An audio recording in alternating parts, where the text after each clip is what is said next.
Inilabas ng ipinadeport na Russian vlogger ang kanyang mga kuhang larawan at video habang nakakulong siya dito sa Pilipinas.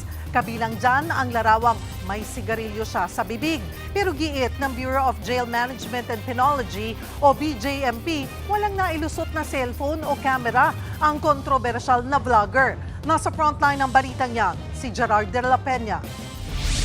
Just landed in Russia, it's minus 34 Celsius, and your boy is headed to the front lines. I'm free, baby! Nakauwi na sa kanyang bansa ang Russian vlogger na si Vitaly Zhodorowetsky. Mahigit 9 na buwan siyang nakulong sa Camp Bagong Diwa sa Taguig.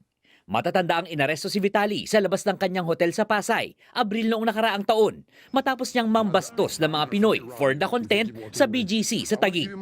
Tinangka niyang hilahin at halikan ng isang security guard, kunin ang service firearm nito at videohan ito ng walang pahintulot. Binastos niya rin ang iba pang mga CQ at nag-vlog ng walang permit sa BGC.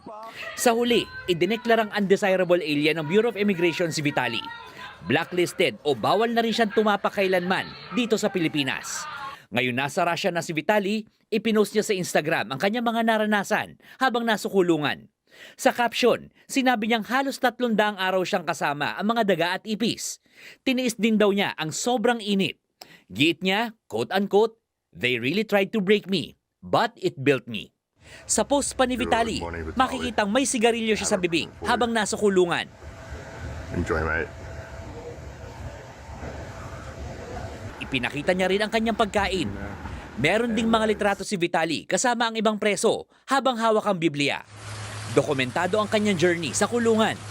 Nilinaw naman ng Bureau of Jail Management and Penology o BJMP na hindi lahat ng pinost ng Russian vlogger ay mula sa kanilang pasilidad. Ang picture daw ni Vitaly na naka-yellow ay para sa documentation sa ginawang Bible study sa loob ng BJMP. Tauhan din daw nila ang kumuha nito. Iginiit nilang walang cellphone o kamerang naipasok si Vitaly sa BJMP. Iba po hindi nakadilaw. Yung Zelda ho doon, hindi ho sa BJMP yun. Tinawagan ko na rin yung jail. Pina-video call ko yung Zelda niya doon. Ay hindi naman ho ganun ang itsura ng Zelda niya. Sa caption pa ng Russian vlogger, nakalagay na maglalabas siya ng full documentary tungkol sa kanyang pagkakakulong. Nagbabalita mula sa Frontline, Gerard de la Peña, News 5. Mga kapatid, Cheryl Hosing po. Maging maalam at may pakialam sa mga napapanahong issue at headlines.